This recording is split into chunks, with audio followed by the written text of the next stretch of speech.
Hello, welcome everyone. Thanks for joining us for today's webinar. My name is Dev and I am the Associate Marketing Manager of the Innovation Center India. Today we are presenting the webinar which is tracing the path for supply chain with blockchain technology. And just a little housekeeping before we get started. If anyone of you have any questions during the webinar, please type them in the question box of your GoToWebinar control panel and we will take it up during the Q&A session. Now, without further ado, I would like to introduce our speakers and moderator for the session. So today's first speaker, we have Ms. Mova Sengupta. She is a senior business leader with 25 years of experience across the globe, both in financial services and in IT service industry. In past decade, Ms. Mova has focused on digital transformation, digital banking, distributed ledger technologies, application of emerging technologies in banking, insurance, and healthcare, to name a few. After spending almost a decade in Royal Bank of Canada Financial Group, Ms. Mova shifted back to India and have worked in IT service organizations like Wipro, Accenture, Mphasis, ITC Infotech. She is also extremely passionate about women's issues, especially in corporate. She is a much published author and has published 120 plus articles in business journals of repute.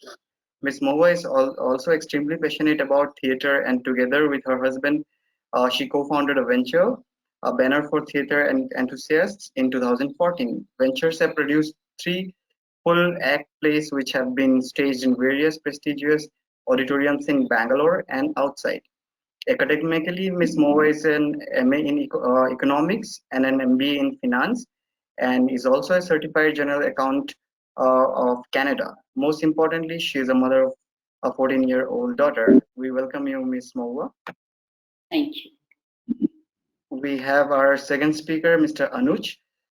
He's a he's a visionary IT leader and blockchain evangelist working on leading technologies for the last 19 years.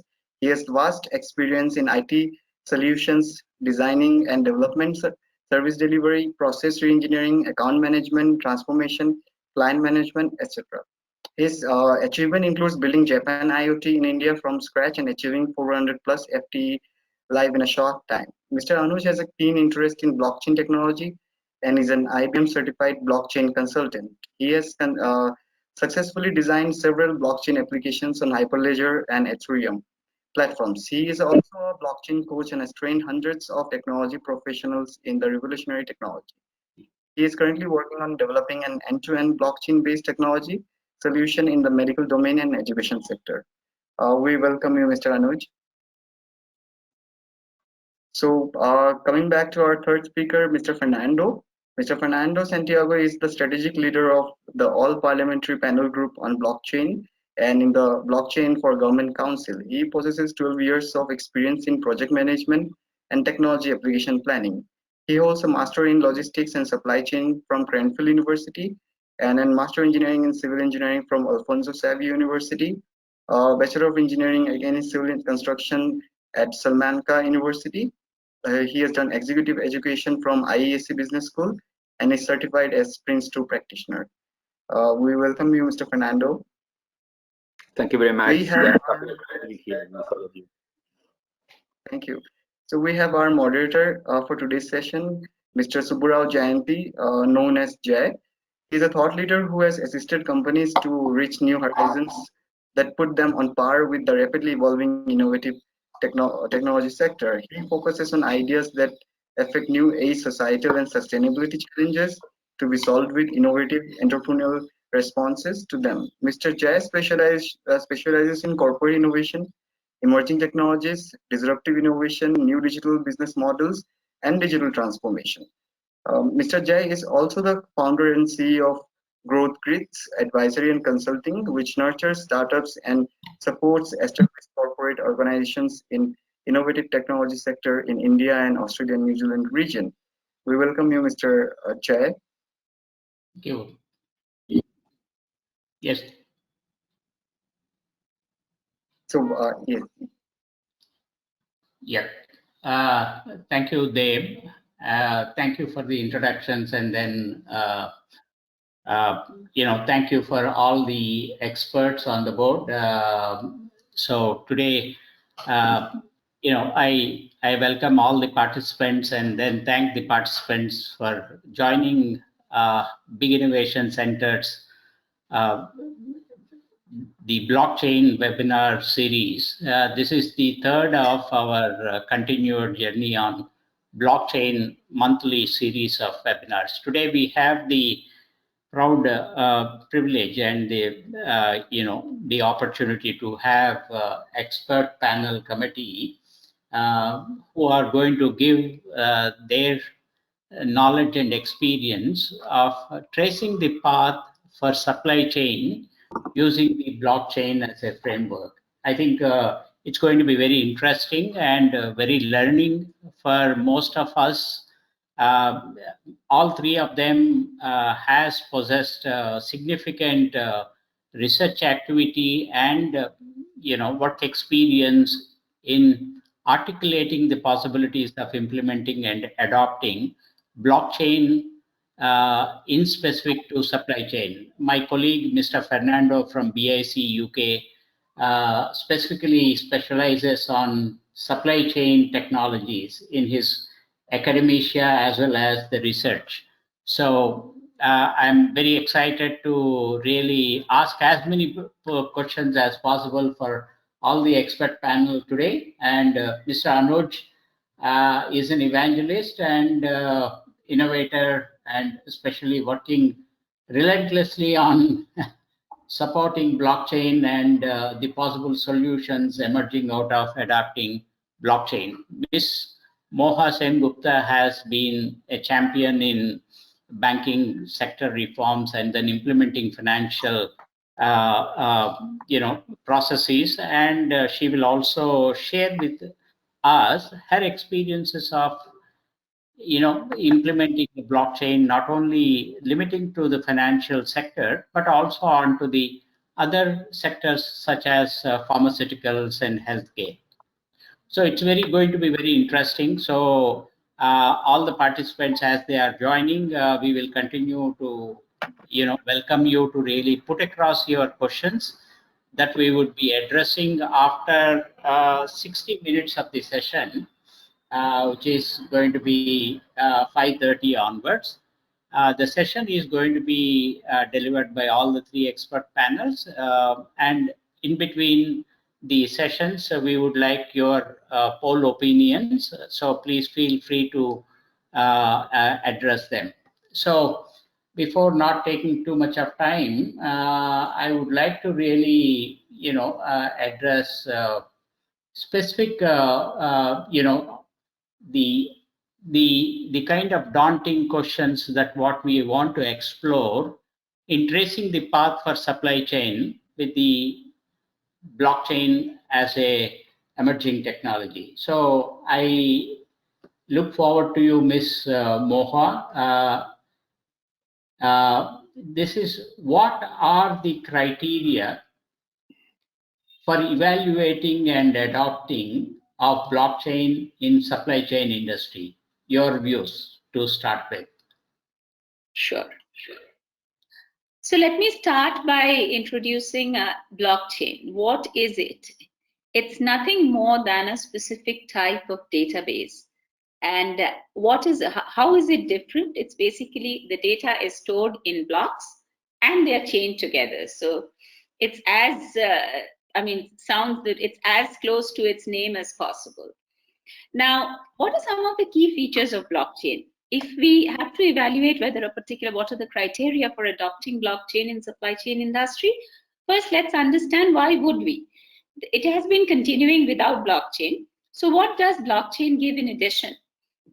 So some of the key features of or USP of blockchain are transparency, traceability, immutability, interoperability, auditability, security, efficiency, etc.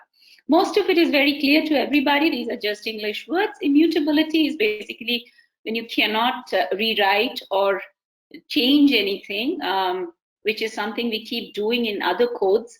In blockchain, it doesn't allow you. That's a big differentiator. And interoperability is basically seamless interoperation or interaction between multiple parties. Today also multiple parties interact, but the blockchain, the word to underline is seamless.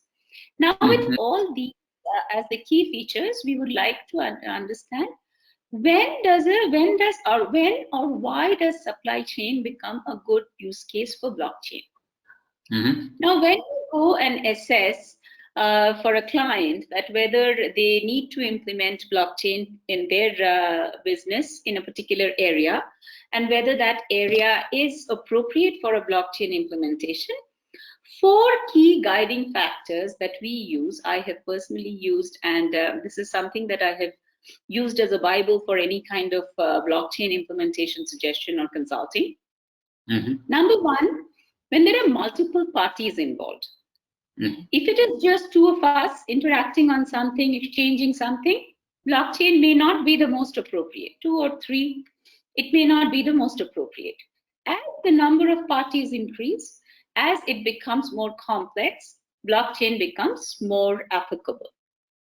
Number 2, when there is lack of trust between the parties. So if I'm dealing with 3 of my friends who I know in and out, or 3 of my family members, blockchain may not be the most appropriate technology.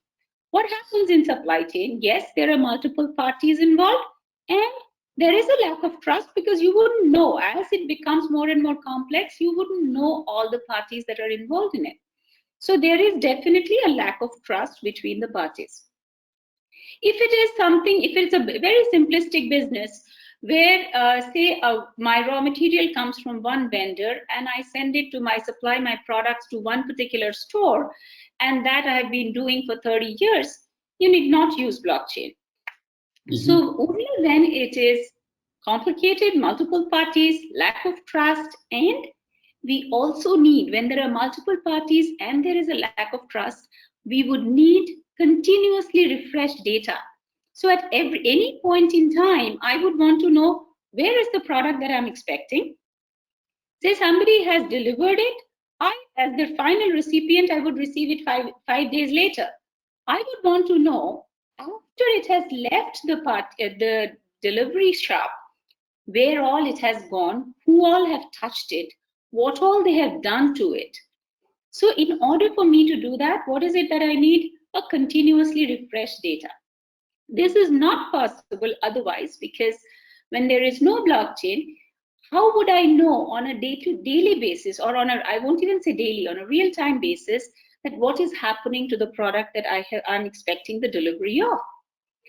Finally, there is also the record of history or proper audit trail. Suppose something reaches you and you see that, oh, it doesn't look like the product I asked for, it looks counterfeit, or it doesn't look like, it seems somebody has tampered something. You can always go back to the audit trail with blockchain. With most other technologies, it would be very difficult to get to the audit trail. And even if you can get to it, it might have been tampered. The audit trail could also be tampered. The immutability feature of blockchain actually removes that possibility, or I would say reduces that possibility substantially. So these have always been the core key features, and this is not just for supply chain. I have used supply chain to explain why these are applicable for supply chain also. But anytime for any industry, whenever I have gone for a consulting in the blockchain deployment or implementation, or suggesting blockchain deployment or implementation, these are the 4 key features that we look for. Besides that, there are other features also which are more applicable to a particular industry. Say, for example, even within supply chain, suppose all these stands good. Certain industries or certain kind of supply chains are more applicable or akin to blockchain. Say, for example, your food industry. You would be more cautious about the quality of the food that you are getting through the supply chain. Or say pharmaceuticals or healthcare products, equipments. It would mean an awful lot that if anything gets tampered or any kind of contamination, the outcome could be life-threatening. So it is blockchain implementation is more applicable in such supply chain, such kind of industries. Besides, the other factors that also influence it is your overall organizational strategy. Not every organization is ready for it at any point in time. From a Mhm. supply chain perspective, if you have those 4 factors that are satisfied, you have a complex supply chain. You are say dealing with medical products, but your particular organization may not be ready for it at that point in time. That could again depend on multiple things, like say for example, how are your legacy systems? Can you integrate to your blockchain, blockchain based supply chain? How integratable that is?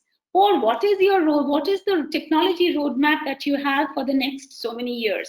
All of that then come in. But the core main thing that I've always used are those 4 points, and then you get deeper into the specific industry.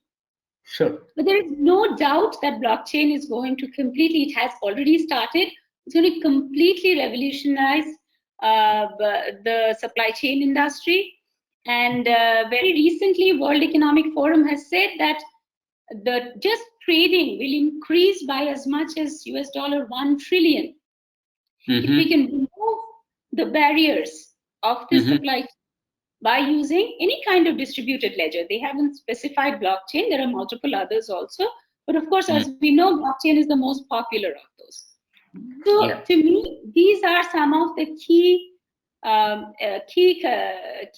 or key tenets that make a particular situation applicable or akin to a blockchain implementation. Yeah, thank you, Ms. Mohan. I think immutability, data redundancy, secured information, transparency, and scalability, data security, interoperability. These are the words. Yeah, I think your experience has been very predominantly there. Yeah, we definitely recognize that, and I move to Mr. Fernando, my colleague at BIC UK, who happened to be specializing in supply chain per se, and now that emerging technology using the blockchain. How you think, Fernando? One minute, please. How you think? What are the criterions for your evaluation and adoption for blockchain in supply chain? Thank you. Yes, thank you. Thank you very much, Jay, for the introduction, and thank you very much, Mohua, for the criteria you have presented. I think I cannot say anything about. I think that they are the criteria. No, when there is a lack of trust in the supply chains, is the place to use blockchain. Or when you have an environment where you don't have trust among the members, is the point to use blockchain. But I would like to bring more a perspective from a supply chain perspective. Now, trying to understand how the people from the supply chain can see blockchain and can implement and adopt blockchain. First of all, is try to understand what is a blockchain, a supply chain. No? A supply chain is an integrated system of physical flows, information flows, and relationships. Basically, it's as simple as that. In the physical flows, we have the goods. In the relationship, we have the relations among members, and we have the final. We have the information flow. Within recent years, or in the last decades, these information flows have increased dramatically. Have increased of amount of the communication, have increased amount of partners, and have spread the whole supply chains over the whole world. No, we now have completely global supply chains. The problem now with this global supply chain is the companies are having really, or they are really struggling to keep these information flows in a place. No, basically we have seen recent scandals, for example, here in United Kingdom, in Europe, following the food example that Mohua present, was the horse meat scandal in 2013, when horse meat was found in beef products, now here in United Kingdom and in Europe. The problem, horse meat. The problem was that the companies couldn't trace back the products. I mean, the companies didn't have a clue where the horse meat was coming from. Or even more, another scandal was there in Bangladesh, like 5-7 years ago, was the Rana Plaza disaster in Dhaka in Bangladesh, where a factory building collapsed. where different fashion brands were sewing pieces of clothes to sell in all around the world. And most of the brands spend more than 2-3 weeks to identify if their clothes were manufactured there or not. They don't have a clue. That is that why is the reason for this? Because we have at the moment are really spread over the world supply chains, and all the data we call is in data silos. I mean, each of the companies have their own data. Then the problem is there is not a communication between different companies, and there is not a way to put all the records in the same place. And blockchain in that way is a solution for that. No, where you can, as Mohu has said, there is it's as simple as that. It's a distributed database. No, a database would have a series of characteristics and principles that Mohu explained, and that can allow to improve the problems the supply chains have. And one of the main problems, as mentioned before, is the data silos. Now we have all the data. All the data is on the system, but this data is between different companies, each within the boundaries of the companies, and it is creating several problems in the supply chains. It's creating inefficiency on the processes, increasing the costs. It allows a lot of middlemen to be in the middle, in the middle without adding any kind of value to the product. And finally, when some kind of disaster or scandal happens, it has an impact on the reputation of the brands. Then we consider, as mentioned by Mohua, the main reason to implement blockchain when in the supply chain, or the main factors as when you have a several number of members in the supply chain, and the main one is when there is no trust between the different members. What blockchain is going to bring to the supply chain is going to bring the simple version of truth. I mean, it's going to be one single version of the data for the whole supply chain. This is going to be allowed because blockchain is a distributed database, and with one of the principles that Moha mentioned, what is the immutability of the records. And what is the impact, the specific impact of applying blockchain in the supply chain? Well, we have from several studies and research and my own experience, we have two main areas where there is an impact. It's in the traceability. I mean, we will able to track all the products and all the processes and all the information and properties of the products in a single and distributed database with only one version for all of them. And this traceability is directly linking with the visibility and the transparency of the supply chain. Nowadays, many suppliers don't know anything about their own products. I mean, they know the information that the supplier provides to them and the information they provide to the client. I mean, one tier down upstream and one tier downstream. It's all the information they have. What blockchain will allow is to bring all the information from the origin of the product to the end customer. As Mojo mentioned, is gonna bring to the customer or to the end customer the provenance of the products. We will be able, or the companies will be able to show the end customer that products are no counterfeit, have been manufactured in the right way, and following our second question is a sustainable product. But when we analyze how we implement blockchain in the supply chain, we have to take in consideration several challenges and several catalyzers that the supply chain can allow implement blockchain. Because, as mentioned, blockchain can be the final solution for all the problems of the supply chains, but now at the moment has been implemented just in few supply chains for many reasons. Now, the main reason for me is not a technological challenge at the moment. We have the technology. The technology has been proof that it works, that it can work. The problem we have at the moment basically is, as blockchain, when you use blockchain, you have to share data. You have to share data with your suppliers. You have to share data with your clients. You have to share data in some points with your competitors. Then that is one of the main barriers. The one of the main barriers we have is the collaborations between the members of the supply chain. Yeah. If they don't have trust between them, there is no collaboration. To share information, you need trust.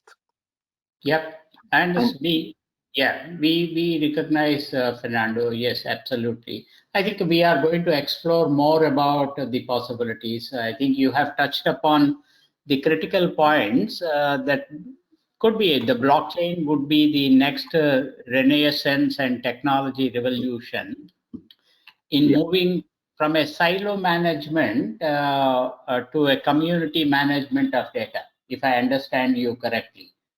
Probably from silo management to a community management, where the community is not only the retailers and suppliers, but also the governments and the arbitrators. So that's going to be a very interesting change which blockchain is going to bring in. Is to put the whole ecosystem of a supply chain under the blockchain and under a blockchain umbrella network. Yeah, is basically remove these data silos and improve the efficiencies on the supply chain. Correct. I also noted your point. The blockchain technology is a natural expansion of the physical inventory flow, which is currently happening in a kind of technology-driven process. And the technology process flow is also going to be extended by using the blockchain. Probably Anuj can also throw some light on this. I think it's very interesting to see how blockchain is going to really be looked upon and implemented. I think going forward in the next 45 minutes, I think we will explore more about the technology and the implementation. So we would seek the participants' viewpoint on a first poll question. Dave, can we run the first poll?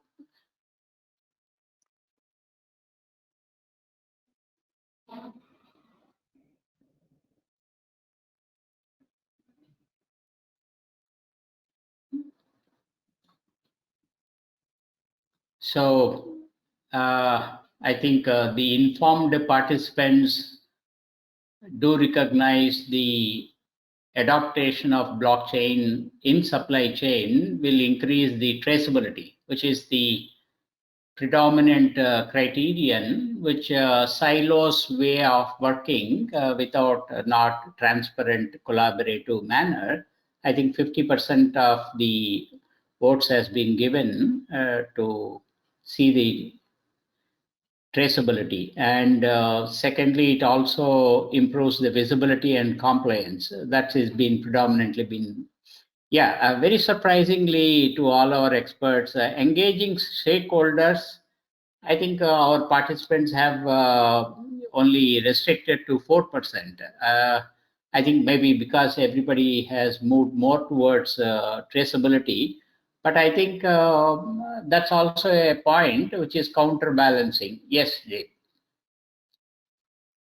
Yeah, Anuj, see the very strange, because when we are talking about making everybody to engage and participate collaboratively to make the immutable, interoperable, data secured blockchain framework, should have to really engage all the participants. Yes, sir. I think the key problem is that everyone can only answer one, right? I know. If it's a multiple choice question. All were applicable. Yes. So the choice were wrongly chosen. Sorry for the participants, but we definitely recognize the small error that we did. As Anuj has pointed out. I think sorry about it. Okay, moving on to Anuj. I'm very literally, it was not right on our part to make such mistakes. I think we will avoid them in the further sessions. Sorry about it.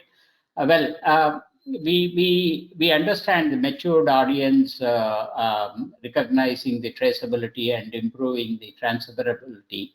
Now, I would like to really pose a question to both the panelists. How blockchain technology, as you being Anuj, a technology-driven blockchain evangelist, how blockchain technology can be used to improving the supply chain sustainability and creating co-efficiencies. Your thoughts? Yeah, sure. And thank you, Jess, sir, for giving me this opportunity. So first of all, I think Moa ma'am and Fernando covered a lot of stuff, why we need a blockchain. Actually, if you see from the market perspective, after the fintech industry, supply chain industry is the biggest adopter of blockchain technology. Okay, fintech being the first because it started from a cryptocurrency world. And the reason why the blockchain and supply chain goes together, first of all, they rhyme, right? Blockchain, supply chain. So second reason is because it becomes a natural choice. It's like, made for each other, because the problem blockchain tries to solve is to create a distributed ledger of trust. And the biggest problem in the supply chains is the sharing and reconciliation of information. So that, because we have multiple parties talking to each other and interacting on their own IT platforms. So, for example, if you see the overall supply chain markets, it's $16 trillion worth of goods that we send across from across the borders. And the cost of supply chain is $1.8 trillion, so almost 12 to 15% of the overall supply chains. So this is the kind of an overhead that exist on the supply chains. And the reason of this overhead is primarily because the lack of information sharing, the lack of correct information, the problem of trust, and how do you basically overcome all these things by bringing audits, etc., etc. Okay, so I think some of these aspects are pretty much already covered by Fernando and Mua. And what I would like to tell on top of the features that which have already mentioned, especially with regards to sustainability, is that when it comes to the permission blockchain, because supply chain is a classic use case for a permission blockchain. It's not a public blockchain that you can implement, because it has to run within a certain set of parties. So there are some technology features that are specific to the private blockchains, which comes very, very handy in the supply chain world. So the first and the foremost is the smart contract. Okay, because one way that you can achieve efficiency through blockchain is by running the contracts on a digital platform rather than executing them manually. Okay, and because there is a these kind of a contracts, which are blockchain based contracts, allow us to transact assets directly through the code, which was not possible earlier. And supply chain is directly linked to the transferring the values from one place to another, like from one port to another, what are we actually transferring. So this helps, the smart contract piece of blockchain helps us to drive the business processes via the software instead of running them manually with a lot of inefficiencies. So that is one aspect which blockchain solves apart from the standard traceability, transfer, all these features. The second thing is the notion of identity. Okay, so different players can have different level of accesses in a permissioned blockchain. Some players have an access of initiating a transaction. Some players can only view it. Like, for example, for an auditor, it is only essential that he can see what is happening in the network, not necessarily initiating any transaction. Okay, for a for a manufacturer, he can initiate a transaction where he can say, okay, I have these many supplies ready with me. So different parties can have different level of access on the network, and accordingly they can do the transaction. So it cannot happen that you can have a set of wrong transactions flowing into the system. So when you create your blockchain network and you create your organization definition, MSP, certification authorities, all these things assure that right parties are talking right things or initiating right set of transaction. The third thing is that and this many people might be wondering about it, that blockchain is a distributed ledger. Okay, so everyone can see everything. What about the competitors? In supply chain we have so many competitors working with each other. Would we share each and everything with everyone? So that's not the case. When it comes to the permission and private blockchain, in the newer versions of Hyperledger Fabric, Coda, even Ethereum, there are provisions that you can restrict what information will be shared with whom. Okay, in Coda you can create the sets. You can define the data sets that will be shared across 2 or more parties. Similarly, in Hyperledger Fabric, you have a provision of creating a private state ledger. If you don't want to share information across the board. So these are some of the technology related features that help the supply chain management a lot. And on top of the standard features like provenance, where you can see complete history, trust because you are endorsing all the transactions, all those things along with these technology features make it a very, very strong case when it comes to sustainability and coexistence. So multiple parties can start trusting each other because the contracts are self-executing and they are getting the results live. And okay. yeah, so I think these are my thoughts from the technology perspective. Okay. So in a way, you are also saying that blockchain is a differentiative and disruptive model, which is we call it as a DAD model. Yes. For the retailers, suppliers. Is it a DAD model, Anuj and Fernando? I think that's what the industry is talking about. It is going to really be a differentiative and disruptive model for the retailers, service providers, as well as the governments involved in the supply chain industry, which is very interesting. So, as you rightly said, private and public blockchain implementations of technology authorizations are going to be much more controllable and secluded. Nevertheless, now I have one more point here. I think both of you come from technology background, and Fernando come from supply chain background. I have been implementing, ERPs, and in the supply chain environment, we have seen the kind of, struggling to streamline inventory forecast variances and effectively reduce the bullwhip effect. Both of you are aware of bullwhip, bullwhip effect. Yeah, of course, bullwhip effect. Yeah, it's one of the problems. It's one of the main problems in the supply chain. Yeah. When I used to work with 7-Eleven in the US, there are so many. It's a demand supply chain management and predictive models. So even one of the feed is weather forecast, games, major events, which are all going to really, regulate and articulate the supply chain. Yeah, it's going to regulate the whole. Yeah, it's going to be a real time, near time, if not real time. So it's going to be a near time kind of a supply chain management. Now with the IoT, with the IoT coming in play, I think most of our refrigerators and washing machines are going to really trigger the supply chain demand. So how is this, bullwhip effect is going to really change with the implementation of blockchain, Fernando? Because you are a researcher in supply chain, so maybe your thoughts. Then I can say a few closing remarks.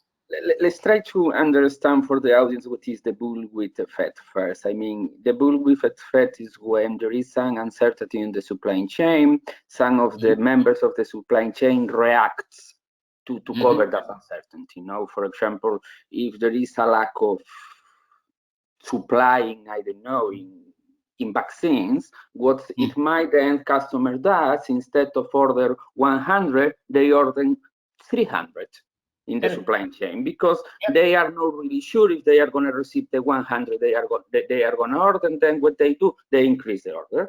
This is going to going down, going up on the upstream on the supply chains, and this bullwhip effect, when it start with a surpass of 200, is going to increasing in supplier and supplier and supplier, and it might end on the initial supplier where the supply chain starts with 1,000 or 2,000 more. Okay, then when the supply is coming through the supply chain, finally is coming, is cover all the supplies, and then you have an excess of supply. Then you have a mismatch between the demand and the supply. Then that is the bullwhip effect. The main reason of the bullwhip effect, as mentioned before, is the uncertainty on the supply chain. And that uncertainty is caused because there is no visibility on the supply chain. I mean, you are not seeing what your supplier is doing, and if your supplier will be able to meet your requirements. What blockchain can bring on all of this? Blockchain, as mentioned before in the previous point, is going to bring traceability and visibility on the supply chain. What is following the question in the second question about the sustainability, for me is the main main property of blockchain, bring this visibility to the supply chain. What is gonna allow once blockchain is implemented in a supply chain is gonna allow that is something really simple, and we think it might seem everywhere. It's going to allow to map your supply chain, have a mapping of the supply chain, try to understand which processes and which member of the supply chain add value to the product and which one don't add any value. You will be able to understand with this transparency and this visibility in the supply chain what is the waste. I mean, where your processes are not efficient enough to go with the current demand. And ultimately, it's going to close the gap between the demand and the supply. Basically, it's one of the main problems in the supply chain is to match demand and supply. If you have to match the demand and low supply, prices go up. It's in another way around, prices go down, and basically there is waste. Then you will be able to remove this waste. Blockchain is going to allow that, but nothing of this is going to happen if we don't have collaborations between the members of the supply. Yeah. I mean, because to get this visibility and to get this traceability, which sounds a wonderful goal, you are going to need to share information. I mean, you are going to need to share different information with your competitors. If you don't share that information, it's not gonna happen. And coming back to the point of sustainability, what was the main point of the questions, the sustainability can be understood from 3 points of view: environmental, social, and economics, and economic sustainability.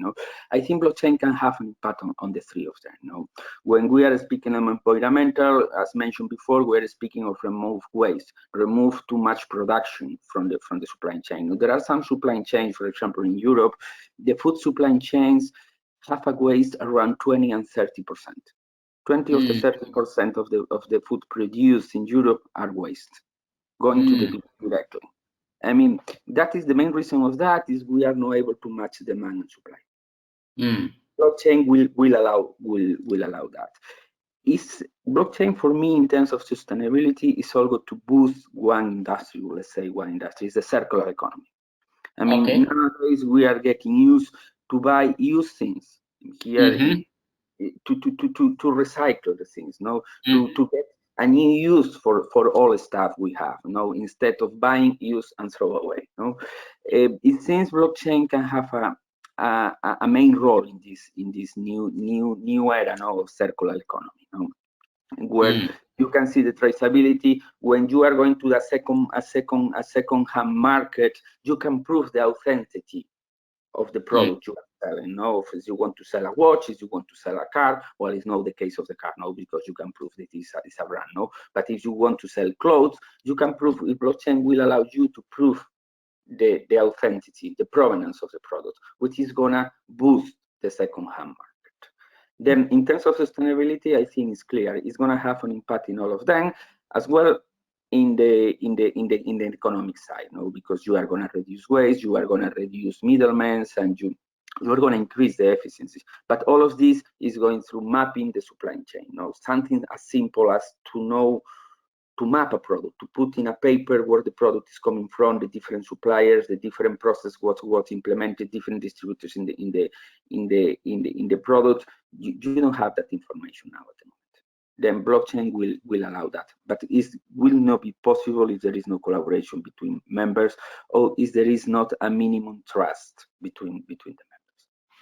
Okay, very good. I think one very valid point on sustainability you have mentioned, Fernando, is blockchain framework is going to be a boon for the environmentalists to push circular supply chain regulations and standard adherences. Probably, I think the BIC is also endeavoring to really create the frameworks back in UK. How supply, the circular supply chain standards can be laid down, because we are part of the parliamentary committee, all parliamentary group. I think your understanding and probably our endeavor is to really ensure that circular supply chain management comes into play. Very good. Okay, just before I move on to the Sorry, in terms Just last one point, Jay. In terms of, for example, just to bring an example, in terms of regulations, as we talk about in the first point about the lack of visibility and the lack of information due to the data silos in the supply chain, 2015, the UK government released what is called the Modern Slavery Act. I mean, what it makes the large retailers responsible and accountable for the whole supply chain.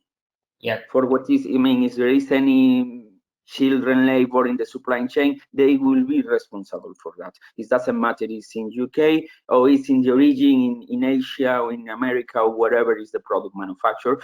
The retailers here are responsible for the whole supply chain. Blockchain will allow bringing this visibility to comply with these new regulations. I mean, that is in the infancy. The act is just from 2015 and the companies start to implement that at the moment. That's correct. True. Okay, before I move on to the next poll session, I have a small extension to the second discussion what we have for both Moho, Ms. Sengupta and Anuj. What do you think reverse securitization of supply chain finance, how blockchain is going to affect on that? Anuj, your thoughts, and then Ms. Moha then.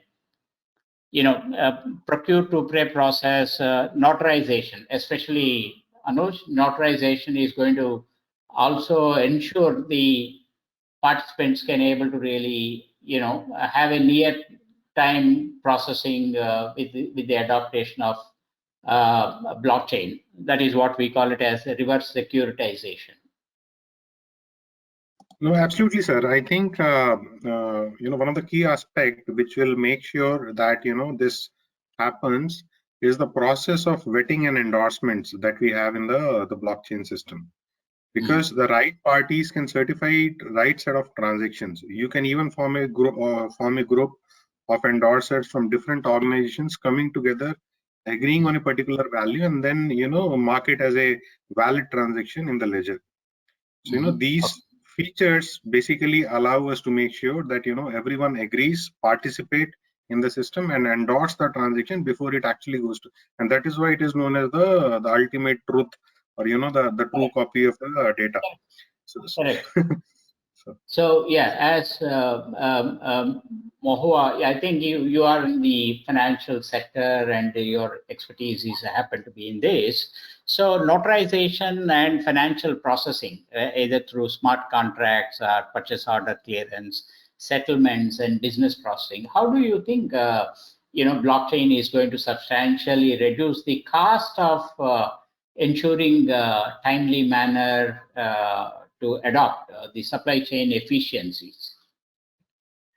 See, as you rightly said, it's notarization. Today, if we have to, for a supply chain part, as a part of it, if we have to get something notarized, that's a separate process. Somebody has to take care of it, and you input the data, or you say that, okay, this is the documentation has been notarized. As part of blockchain, a notarial authority or a group of, as Anuj said, a group of them can also be part of the blockchain. And as a process, everybody or whoever has been asked or authorized to, who are supposed to authorize the transactions, if a notary feels that no, this is not valid, and they don't authorize the transaction doesn't become a block that gets chained to it. So it immediately flags that there is a problem, which was not the case before, because it was outside of the other processes. It has to be handled separately. So time, cost, and the truth or auditability was also an issue. So all of these simultaneously get sorted out if one, if there is blockchain, and two, the biggest challenge that blockchain has is everybody has to join the bandwagon. Everybody has to jump onto it, because a blockchain is something that will be successful only when all the right parties are in it. So that is the challenge. The technology has all the capability. It's more making it happen by bringing all the parties onto the chain. Yeah, that's correct. True. So yeah, I think very interesting observations. We are running out of time, and we are we request to have the second poll question to the participants, and then we'll come back and discuss more about the interesting case studies of blockchain could able to endure in implementing during the pandemic or otherwise also. So all our experts will give their specific use cases and case studies. And I have few questions on my own self to ask the experts. So yeah, I request the second poll question to be flashed on the screen, please. So yeah, I think most of the participants are in the process of ensuring blockchain is going to be evaluated to implement within their system. So 52% of the people have expressed integrating blockchain with other tools and technologies could be a kind of hindrance to start with, that is called high, and maintaining data confidentiality. I think Anuj has mentioned in our conversation, I think it's an interesting area to discuss, and ensuring data quality. Yeah, people also has said, inconsistencies. So yeah, so I think it's interesting. Can we take 1 minute to answer these apprehensions, Anuj and Moha? Sorry, I didn't understand the question. What was the question? Now, what is the major challenge that exists? Yes, Dave, you can able to go back. What is the major challenge that exists? Yeah, if I can try to answer that, Jasser, first. So as you know, rightly pointed out by many people that the integration of blockchain technology with the conventional system is indeed a major challenge. Because you have the conventional database and you have conventional applications running in a particular manner, and then when you convert a app into a DApp is a distributed application, and a ledger into a distributed ledger, there are challenges that you encounter, and it's not always that you convert everything into a blockchain. Maybe a part of a supply chain is blockchain based and the rest is a legacy system.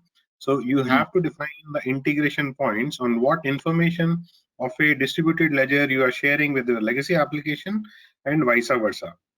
And in that process, you also need to ensure that whatever information you are exchanging or whatever information you are receiving from a legacy system, will that not hamper the sanity of the blockchain? Because garbage is garbage in is garbage out, irrespective of blockchain or anything else, right?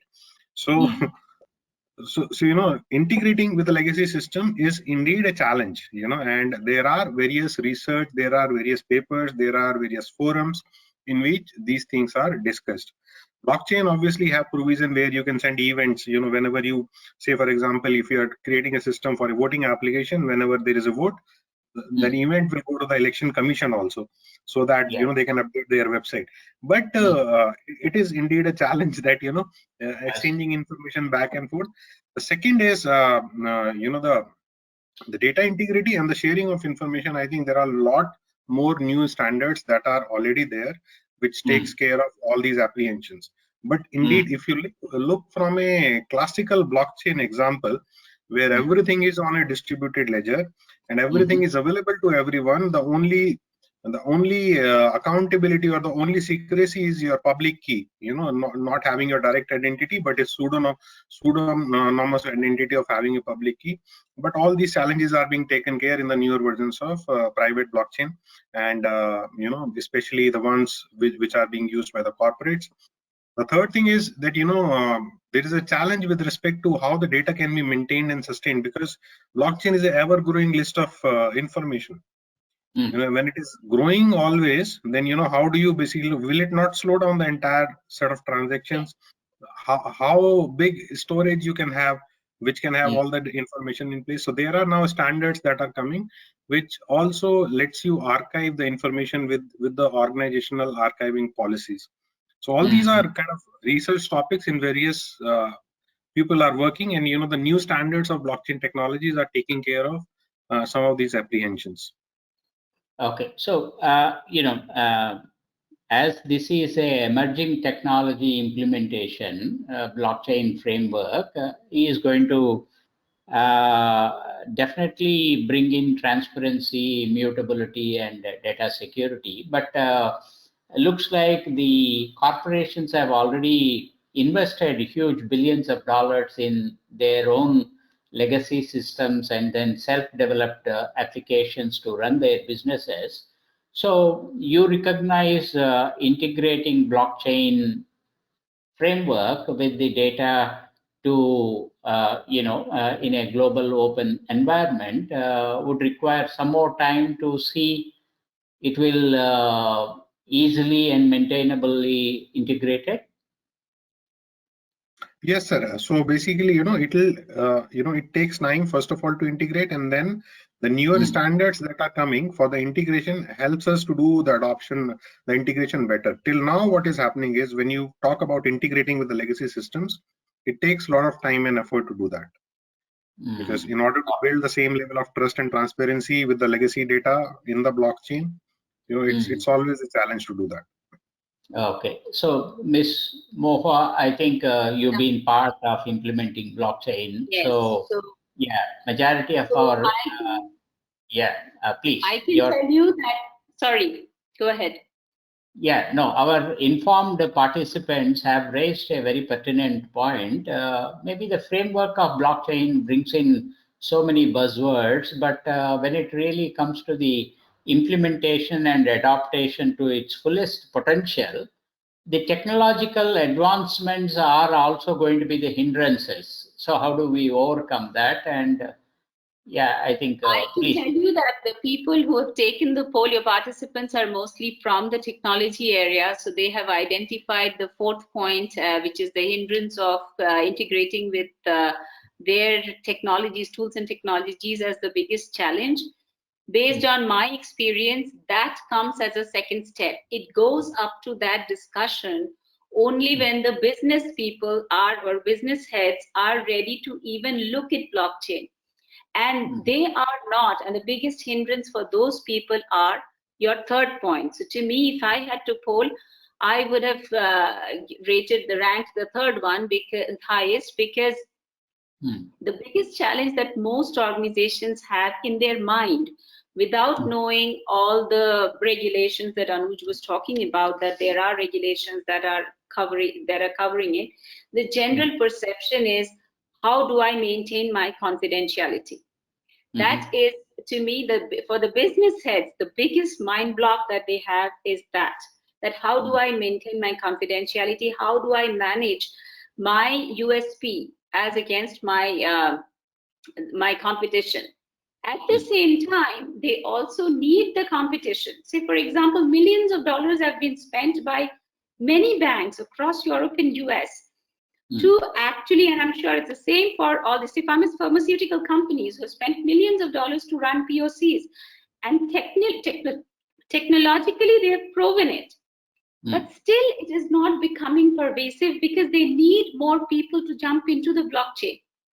And then there the mindset issue is, okay, if all my, say for example, today, if Pfizer needs to make it useful, they need, say, the Glaxo, the SmithKline this Mylan, and everybody to come onto it. But at the same time, the worry at that point is, how do I manage my confidential data? So it is a two-pronged thing. There are regulations coming, but I think there is a lot of knowledge transfer that needs to happen, and a much bigger role from the regulators to actually make blockchain a success to its true potential.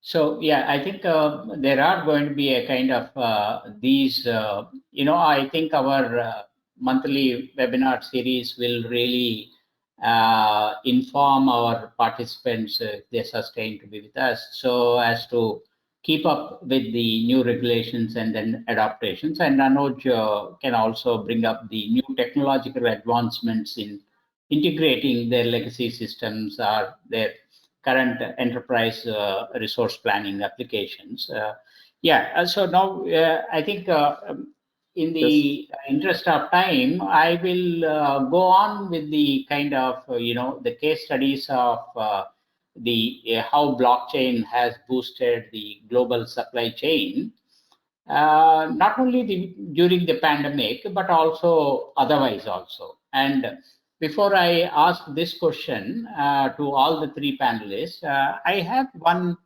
very, daunting, as a technologist myself, we always take counterfeit management and reduction in any of the supply chain. That's a very interesting area for me, for the especially medicines from the developing nations to the economically developing other nations. So counterfeit, it could happen with the high value items like diamonds. Okay, and as important as items like medicines and medical equipment. So the counterfeit management and reduction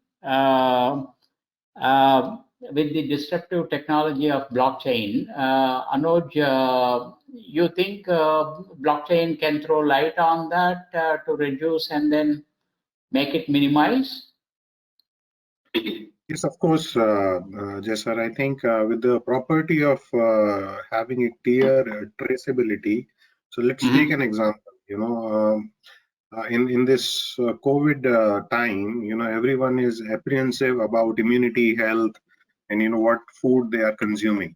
Okay. So one of the shining examples of blockchain during this time is the traceability of the food from farm to fork, because everyone wants to know that what food they are consuming, whether it will boost their immunity, if it not, what conditions has it come from. So there's a lot of awareness about all these things across the world. So now it is possible, with one of the solutions that IBM has created called Food Trust, and many other solutions that other companies has also created. I was attending a seminar yesterday from World Health Organization on the same topic. Like, they are also piloting a project across various nations on the similar idea. So you want to basically trace everything that you are consuming, under what conditions, from which farm it is coming from, under what conditions, the crop, what fertilizers were used, under what conditions you brought those crops to the stores, and how much time did they stay in the stores, and what is the freshness, etc. So all those things can now be tracked with the food items that you consume, and it doesn't look very appealing, but if you look at from the holistic view, our food is not only something which is only coming from the local fields now. If you eat a pizza, some components might be coming from across the borders also. So if you if you find a problem even in one component of it, blockchain allows you to trace that, from where it is actually coming from, and immediately stop the supply of that particular component of your food. So that is one shining example that has worked very well during this COVID period, as a live example of blockchain, and helping overcoming all these issues that we have with respect to the another one, which I can see very well is the example. There's a product called a Trade Lens, okay, which helps you to do the. So IBM has basically a joint venture with a company called Maersk, which is the largest ocean carrier. And as I told you, there is a close to 10% overhead cost in any supply chain. And during the pandemic, when you're not out in your offices, when you cannot do the manual transactions as they happen today, the smart contract-based systems basically automate your entire supply chain to quite an extent. That helps you, remaining indoor and still running your supplies end to end without much of a manual intervention. So that product has also come up and shined a lot during this time. Another one is the traceability of your essentials, like your medicines, your PP kits, your gloves, all these things, from where they are actually being sourced. Are they actually reaching to the needy people on time? Okay, so even if so, India is like one of the biggest distributor of medicines these days. But are they reaching to the right places, right countries? The end person is actually receiving the vaccination or not? This is also something which we have seen a lot of blockchain applications coming up, and around this technology, around this area. So these are some of the bright shining examples of the blockchain use cases that I have seen, at least in last 1 year, coming up very strongly. And another example is cross-border payments. So when your Western Union and everything is closed, how do you basically transfer money from one place to another, right? So can we do it with the help of the blockchain-based solutions? So IBM again has a solution called Worldwire, which is used by more than 150 banks across the world to transfer money from one place to another, again using the smart contracts. No manual intervention or no kind of a manual activity required there. Within a second, you can transfer money to abroad. These are some of the things that have really shined up in the last 1 year that I have seen, at least from the blockchain implementation perspective. Yeah, I think, Ms. Moha also has a case study relating to pharmaceutical and counterfeiting pharmaceuticals. But before I come to you, Ms. Moha, I will request Fernando to, I'm putting a question to you, Fernando. How do we really, is there any way that we can able to trace and identify counterfeit artwork, which is a big necessity for the world? So it is because Anuj has touched upon the food, which is a very essential thing, and he also touched upon the financial transactions. Now, I have only one thing left, Fernando, to ask you: is artwork, which is again counterfeited worldwide, is there any way that we can able to really, put on blockchain? Yes, I mean, I have came across a couple of applications in the artwork. One of them, it might is the most relevant one, is coming from a company called Everledger. It might you have heard before about the diamonds industry and an application on the diamond industry where they are able to trace the diamonds from the mine to the main producer.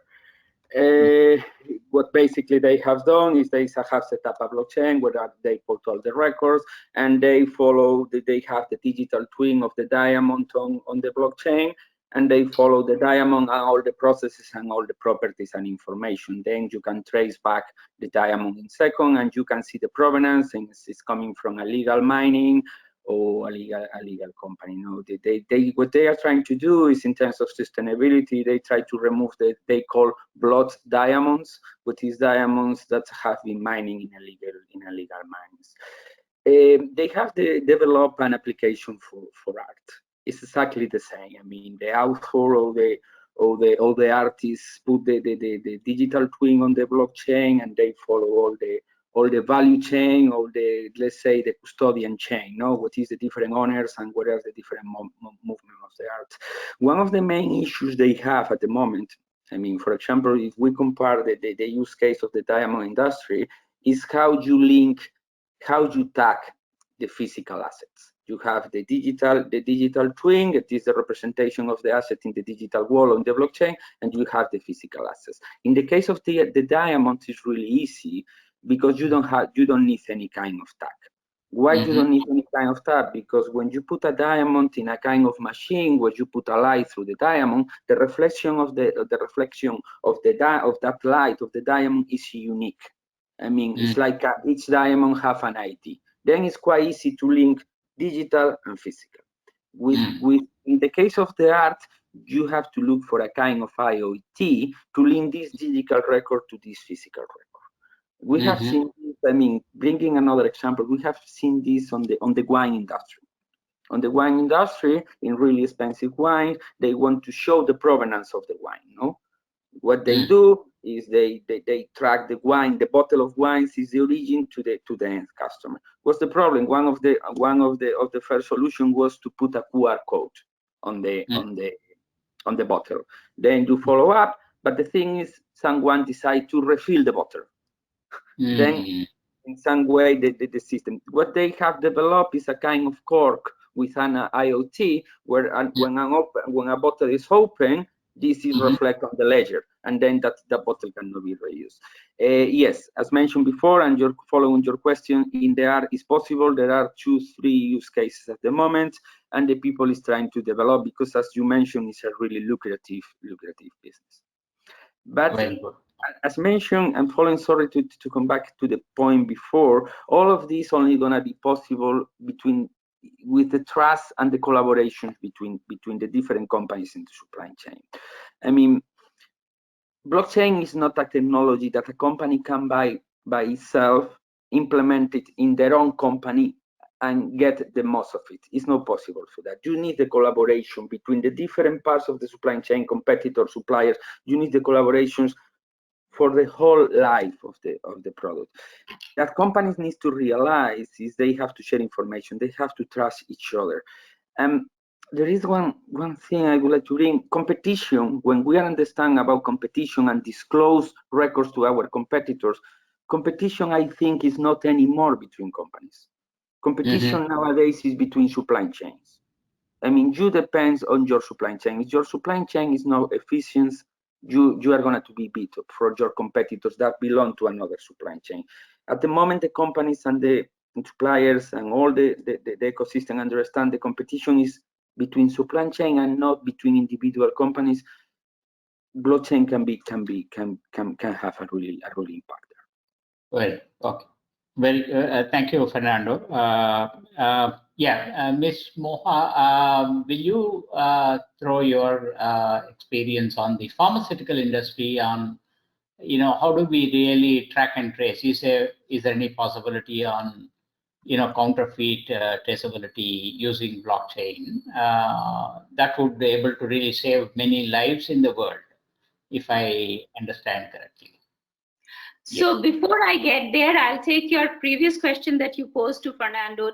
Actually, this high value art has become a really big use case for blockchain. And that's why tokenization is a common terminology we keep hearing in blockchain. Tokenization is what is being used for these arts. And as Fernando said, once it's combined with IoT, these arts can easily be sold, and that is why all these industries are gradually moving towards financial services industry, because it's sort of like trade. Everything is becoming kind of like trading, because each of these expensive items are getting tokenized, and with the help of IoT together with blockchain, their movement can be traced. So this is a big research area or big activity that's happening in the blockchain side of things, blockchain space. Now to come to, I know we are running out of time. I'll take just a couple of minutes. Pharmaceutical industry is actually a big believer of blockchain, because you will see a lot of research, a lot of activity has happened. There are certain companies which are front runners in this, but COVID-19 has definitely given it a big push, because there was a dearth of all kinds of supplies, be it ingredients for pharmaceutical companies, or be it equipments, be it PPEs, or now with COVID-19 vaccine, many companies are experimenting with blockchain, because it has to be maintained at a certain temperature, and it has to be distributed globally. Two British hospitals have actually come out and said that they are using blockchain technology to basically manage storage, to keep track of monitoring the fridges where they are being stored, until the time it's going to the people. People are getting vaccinated. They're monitoring it very actively. So these two hospitals have come out and expressed that it's not just for COVID-19 vaccines. They've started using it for high-value drugs like chemotherapy drugs, etc. also. But this is definitely an area, because this is an area where counterfeit would mean loss of lives. And this is also an area where many of them are very high value, be it in terms of money or be it in terms of actually costing lives. So pharmaceutical industries have been front runners, But as I had said even before, we now need regulators to come in and give it a bigger push in order for more and more parties to come onto it, and also, of course, come up with more regulation so that all the apprehensions about data security and all of that goes away. But definitely a fabulous use case for supply chain implementation of blockchain is in the pharmaceutical industry. Okay, thank you. Yeah, good. I think, with that, what I now look forward to really have questions from the participants as they come. I may request each of you or any one of you can take up the questions. There are already many questions have popped up, but I have a limitation of time, so I will be asking specific questions which are relevant to our topic. So the first question which I want to really put across to Anuj, traceability, which is including the manufacturing date, expiry date, etc., on any of the product, which is normally attained nowadays. Now, when it is sold not in a bulk or in a box, when it is sold as an independent item, how that could be, traceable using blockchain? Is that Okay, possible? so Mr. Fahed has asked this question. no, so it actually it depends upon that the ledger that you are creating is basis the item that you are or the box. So you can trace either the box or you can even trace the individual items within the box. It's the kind of ledger that you are creating. It depends on that. So your transactions can also be at a granular level where you are tracking the individual items. Like for example, if you go to a Walmart shop, you can track each and every mango. So it's at an item level that you can track, not at a container level. So depending on the good that you are trying to trace, you can do that as well. On each and individual item can also be tracked end to end. And whatever information that we see on the packaging today, it's already there. It has been coming from many years. But the problem with all that is the problem of trust. Okay, can you actually believe it is correct? More than in a world where more than 20% of the medicines are fake, can you actually believe the expiry date which is mentioned, and can you actually believe the chemicals that are mentioned on the drugs? So that is the problem. Otherwise, everything is mentioned on packet. So that's the key thing. So what you see is what you not get. Right. May not. Absolutely. May not. Yeah, not always.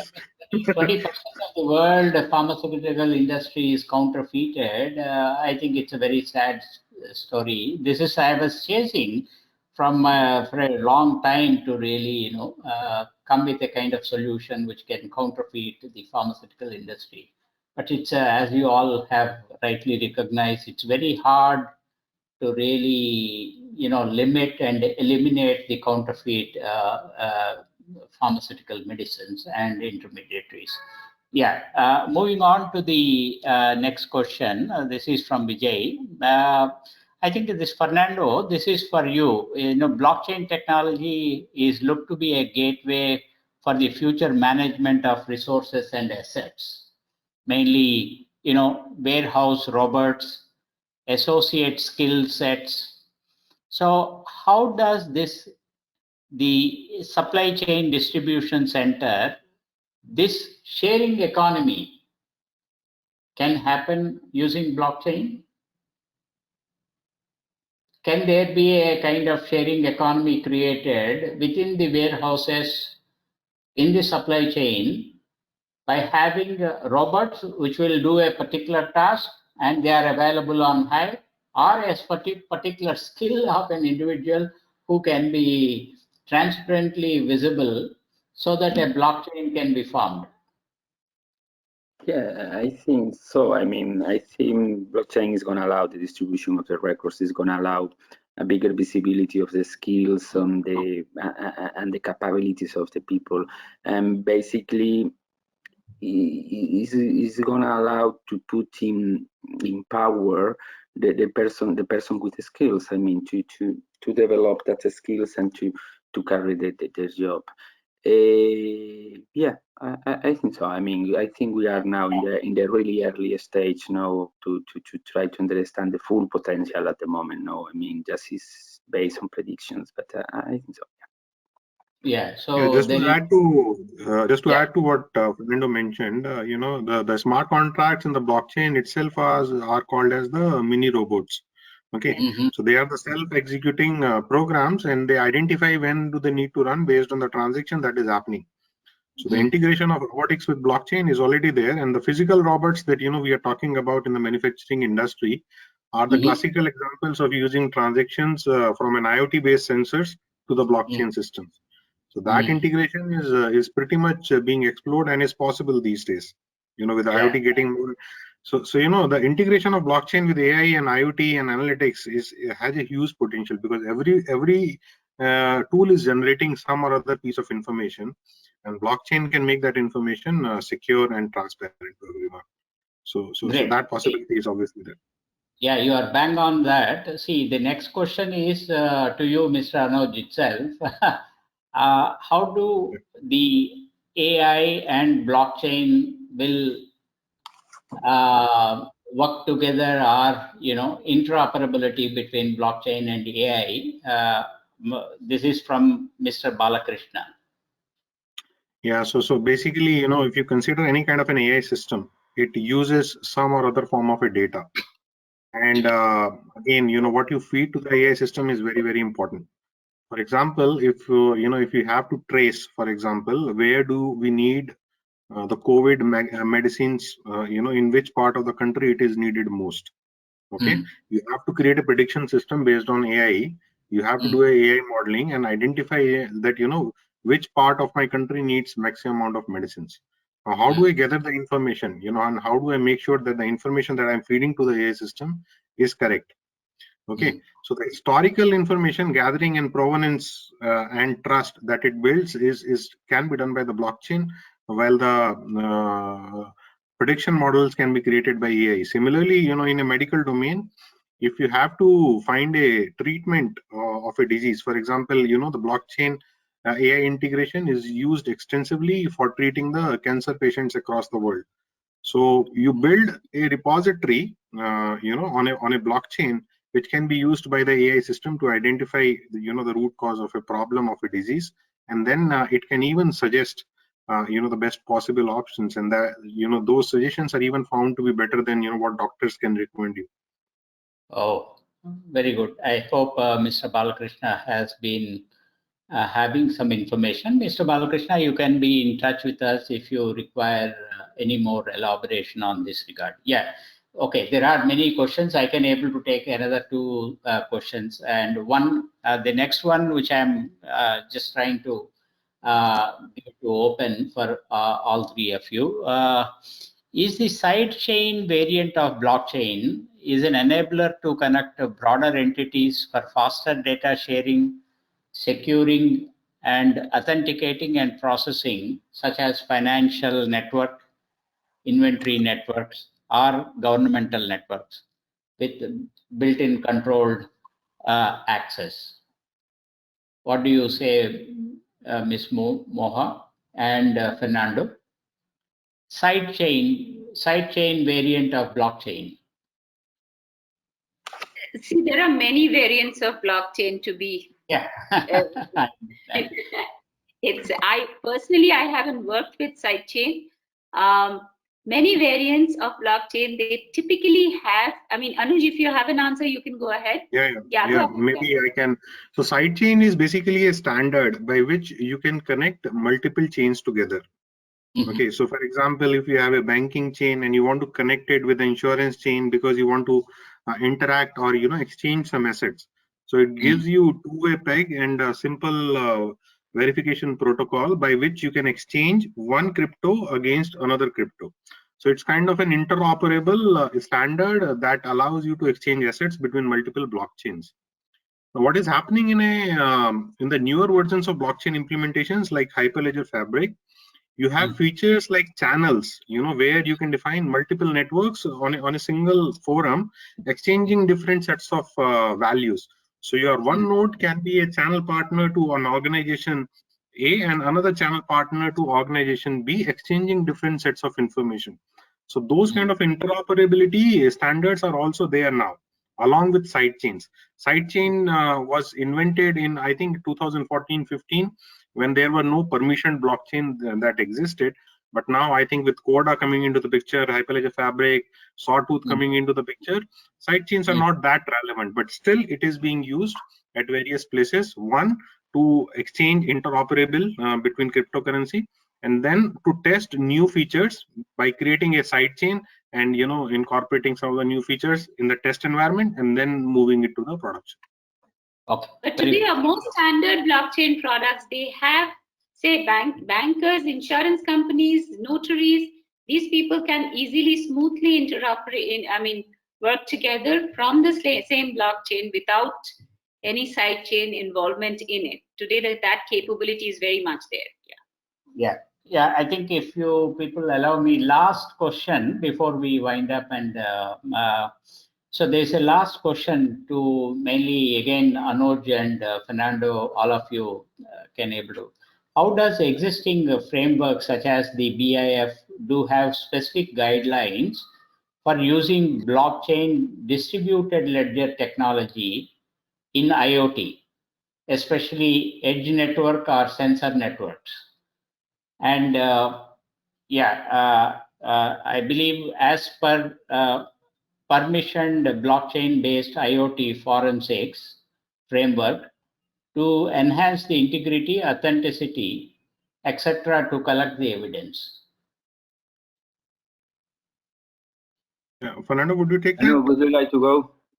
I think it's a technical. Yeah. Okay, no problem. So so I think that's a very good question. So what is happening is that blockchain standards, because it has got implementation capabilities across various industries. So different industries are coming up with different kind of consortiums which are building specific standards for those industries. Like for example, the banking industry has got 4 or 5 major consortiums across the world. Like all the major banks in Australia have a consortium, and they are defining that how the transactions in the financial world will be done using the blockchain technology. Similarly, there are consortiums for this provenance-based blockchain, like Everledger, the solution that Fernando was mentioned. There are consortiums which are so even Government of India is building a RBI-based body, which will interact with Niti Aayog and various other government organizations to base form some of the policies that are relevant to India when adopting the blockchain technology. Because blockchain only gives you the technology framework. The adoption and how you basically what transactions do you enable in a specific environment is basically is the work of the governing bodies who drive those transactions into the system. Similarly, for the forensic framework and various other frameworks, there are different set of standards and governing bodies which are coming up, and those are forming these blockchain implementations. In India, you will soon see a crypto rupee kind of a cryptocurrency that will be a legal tender along with the fiat currency that we currently use. But that will be governed by RBI. The RBI will form the basic layout and guidelines for that. It will not be like a Bitcoin where you can do each and everything that you want. So similarly, different consortiums are coming up with different recommendations for different industries, and based on that, these products are being developed.